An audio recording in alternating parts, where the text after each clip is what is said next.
Allahumma shalli ala sayyidina Muhammad wa asghiri zalimin biwalimin wa akhrijna min bainihim salimin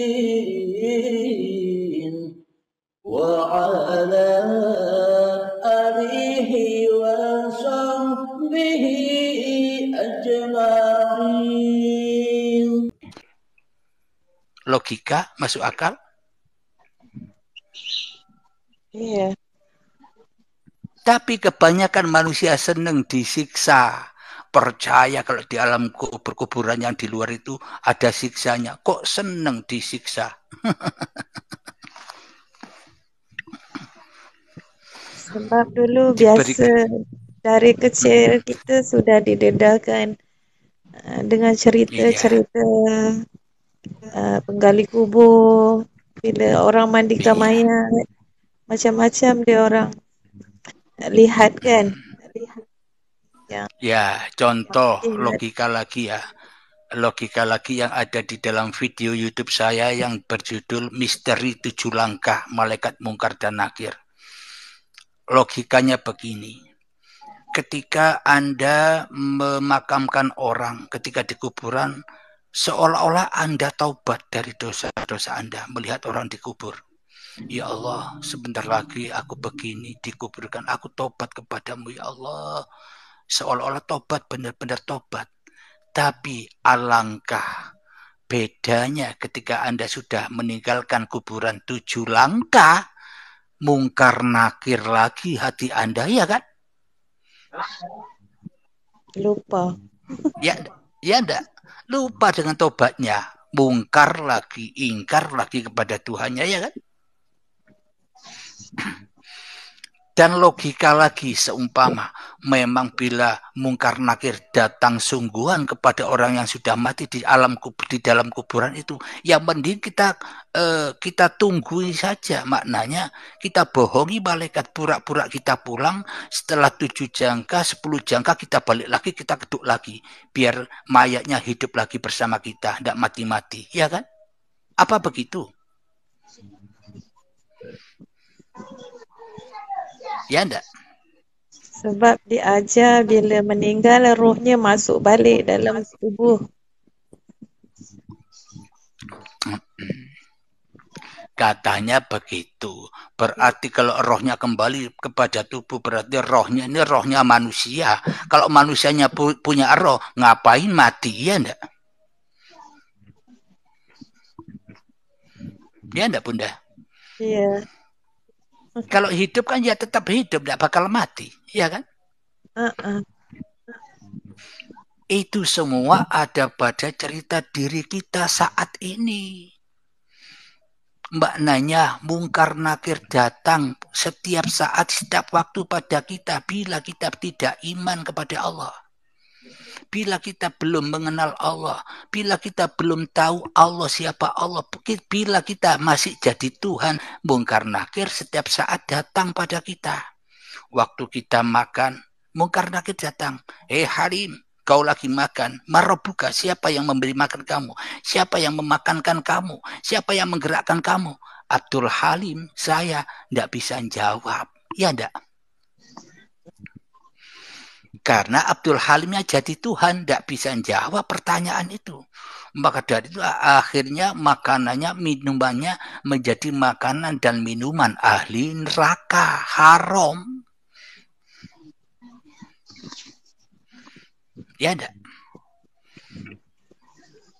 Jangankan makan dan minumnya, duduknya, geraknya, sholatnya, ibadahnya, semuanya haram. Kenapa? Karena kolbunnya, anjing yang di dalam hatinya masih ada, masih pelihara anjing. Kolbun itu kan kalbun, anjing, ya kan? Paham? Merasa diri beramal ya. Jadi ada hadis bilang, Kalau di dalam rumahmu masih ada anjing, maka malaikat rahmat tidak akan masuk ke dalam rumahmu. Malaikat rahmatnya Allah tidak akan masuk ke dalam dirimu. Apa maknanya? Bila dirimu masih jadi Tuhan, maka ya mana mungkin Allah meridhoimu, ya enggak?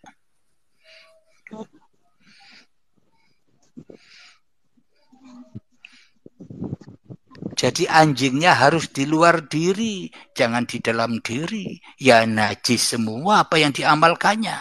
Ya najis semua masjidnya, ya kan? Tidak bisa sujud, ya kan?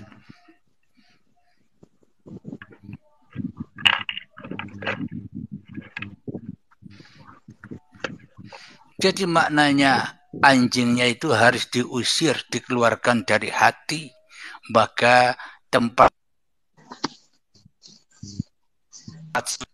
apa maknanya suci? Semuanya sudah menjadi milik Allah lagi. Maknanya lillahi ta'ala. Rasa-rasa yang di dalam hati kita sudah bukan keinginan dan rasa kita lagi. Jawab aja yang makan Allah. Kalau tidak ada Allah, mana ada makan? Manusia tak butuh makan dan tak butuh minum. Allah yang butuh makan dan yang butuh minum. Kalau tidak ada Allah, makan minum ya tidak ada. Ya tidak, Kang Mas.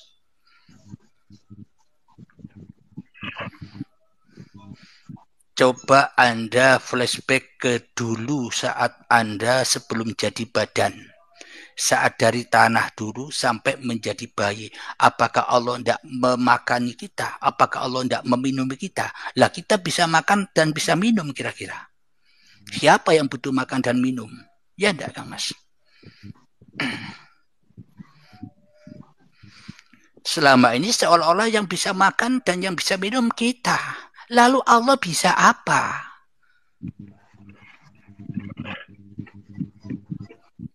Ya kan? Jadi iman-iman yang kita rasakan selama ini loh tambah menjauhkan diri dari Allah.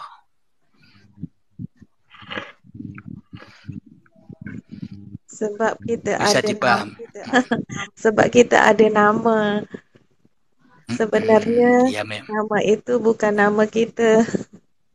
Iya, karena wayang fokus dengan kewayangannya. Makhluk fokus dengan kemakhlukannya, tidak fokus kepada sang pencipta.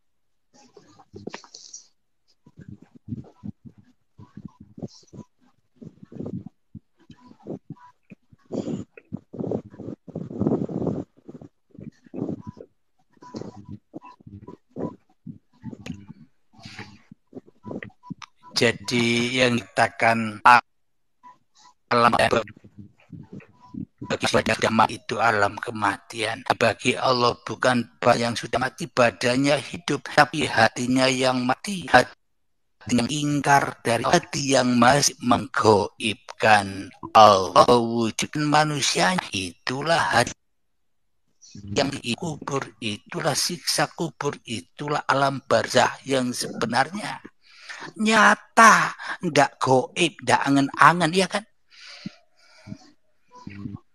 Katanya Pak Mudin saat menguburkan mayat bahwa kematian itu hak nyata, siksa kubur hak nyata, alam barzah hak nyata. Ya ini maksudnya, ya kan? Tapi kita belajar semua diajar terbalik. Iya terbalik. Kenapa? Karena manusianya belum kenal Tuhannya, ya terbalik, ya kan? Sebab guru-guru yang mengajar kita itu yang dia ajar. Iya, memang semua manusia Bunda, termasuk saya pun juga sama. Kullu nafsin dha'iqatul maut. Semua yang bernyawa pasti akan terkena kematian. Maknanya kematian itu adalah ketidaktahuan akan Tuhan, ya kan? Iya. Saya pun juga dulu begitu, kita pun juga dulu begitu. Apakah kita harus tetap begitu kalau sudah tahu ilmunya, ya kan? Yang mestinya kan harus hijrah, ya kan?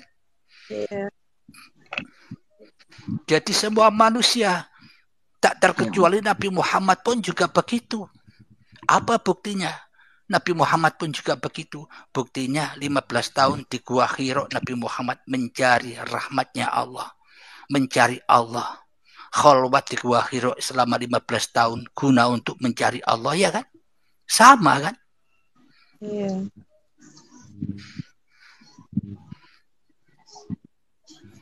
Jadi kalau ngaji dari atas itu enak, dari Allah, maknanya dari asal usul diri kita. Tapi kalau kita ngajinya kaji diri, masih mengkaji hawa nafsu, ya sulit, butuh pun tahun untuk memahami ini.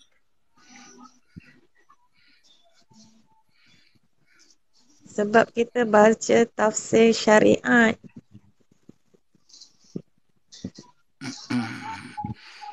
Jadi memang hakikat Al-Quran Qadim, Al-Quran yang terdahulu daripada Al-Quran yang tertulis itu ya diri manusia kita ini loh. Al-Quran Qadim itu yang harus dibaca, yang harus dirasakan. Bagaimana cara membacanya? Ya harus kembali kepada Allah dulu baru bisa membaca. Tapi kalau kita masih kembali kepada hawa nafsu, ya selamanya tak akan pernah bisa membaca. Kang Febri, kira-kira bisa dipahami ya apa yang saya bicarakan ya? Iya, paham Abah. Alhamdulillah. Karena memang sangat logika, ini dasar, ya kan?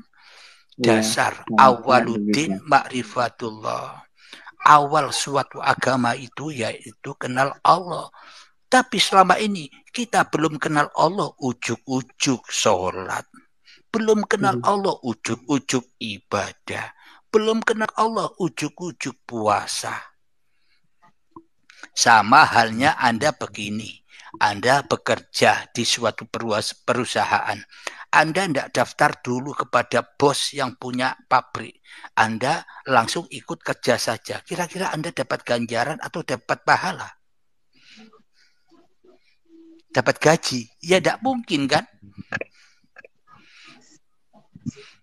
Anda tidak kenal siapa yang punya perusahaan. Anda tidak kenal bos yang... Anda tidak mengenal bos yang membayar Anda, ya. Mana mungkin Anda dapat gaji atau dapat pahala, bahkan dapat surga kalau tidak kenal dengan bosnya, ya kan? Iya, betul. Berarti apa yang Anda upayakan, sholat Anda, ibadah Anda, puasa Anda, zong apa? Ada. Zong semua itu percuma. Percuma dan tak bergun ketika Anda belum awaluddin ma'rifatullah. Jadi penting makrifat itu. Dengan makrifat itulah maka benarlah syariat manusianya. Karena manusianya tidak bisa bersyariat. Nabi Muhammad pun tidak bawa syariat. Nabi Muhammad itu disyariatkan Tuhan. Maknanya membawa syariat-syariat dari Tuhannya, ya kan? Iya. Bukan membawa syariat hawa nafsunya.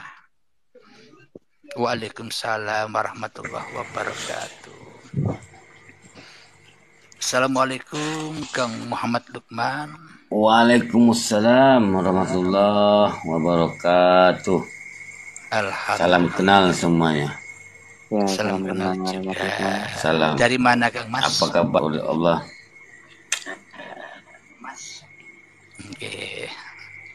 Ya, silakan Nyimak. Gimana menurut? Ya, silakan. Selanjutnya ini ada pertanyaan lagi. Gimana cara mengenal Allah, Kang Mas? Kita biar kenal Allah kita. Maknanya bagaimana sih awaluddin ma'rifatullah? Bagaimana sih agar kita sebelum kita bersyariat ini, agar syariat-syariat kita ini pulang pada Allah, bukan pulang pada hawa nafsu. Itulah gunanya mengenal Allah. Agar apa? Agar semua syariat sejak bangun tidur sampai tidur lagi ini menjadi amal yang soleh. Tapi kalau kita belum soleh di sisi Allah, tapi kalau kita belum mengenal Allah, maka semua amal kita sejak bangun tidur sampai tidur lagi bukan amal soleh, tapi amal fahsya wal mungkar. Ya kan? Iya. Nah, Jadi awaluddin ma'rifatullah. Awal ketika kita hidup ini harus mengenal aku ini siapa. Aku ini makhluk, bukan kholik. Tapi aku selama ini ngaku-ngaku jadi kholik. Allahnya jadi makhluk, ya enggak? Karena Allahnya yang kita bangga-banggakan tidak dipertuhankan. Karena kita selama ini mempertuhankan diri kita sendiri. Berat. Ini sih kita yang melakukan semuanya.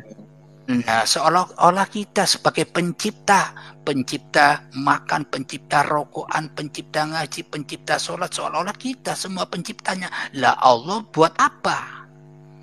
Lalu kita menyembah yang tidak bisa apa-apa. Apa enggak terbalik? Kita menyembah Allah, Allahnya gaib, Allahnya tidak bisa apa-apa. Yang lebih bisa apa-apa, yang lebih bisa bersiapa-siapa diri kita. Ya percuma nyembah Allah kan? Mending nyembah diri manusianya sendiri, ya enggak?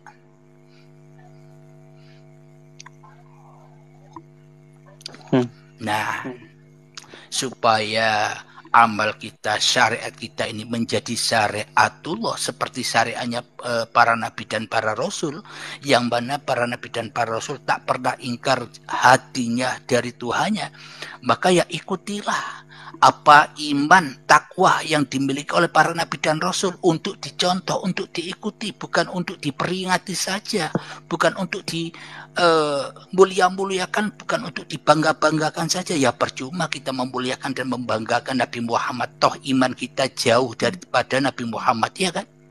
Iya, betul. Jadi bagaimana imannya Nabi Muhammad? Muhammad bukan kamu yang melempar itu. Ketika kamu melempar, loh Muhammad itu loh bukan pencipta. Yang menciptakan melempar ya Allah, ya kan?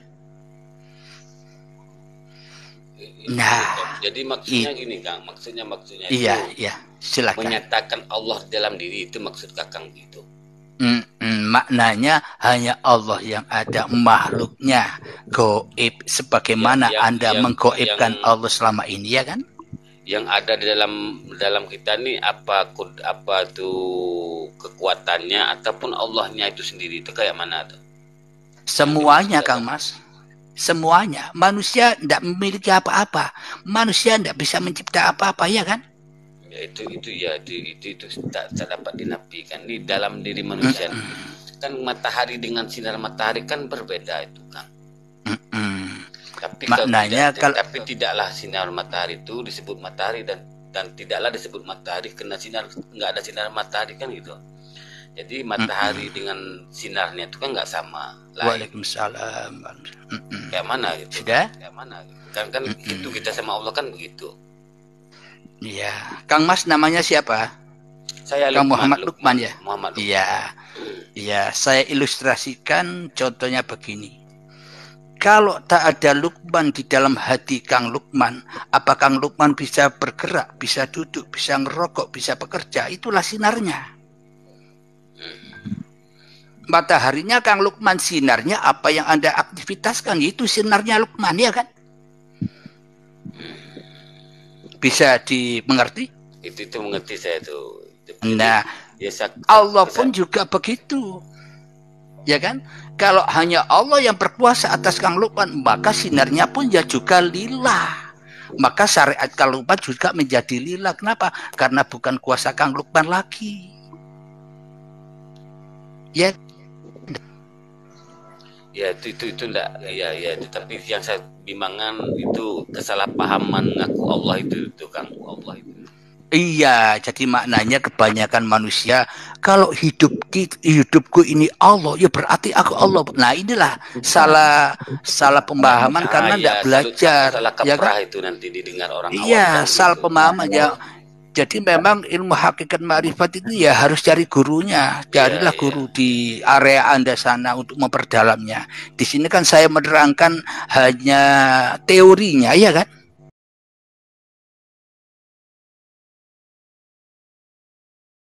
Allahumma shalli ala sayyidina Muhammad wa وأسقي للظالمين بظالمين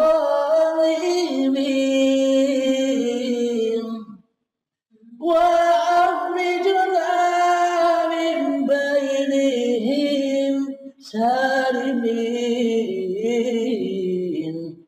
وعلى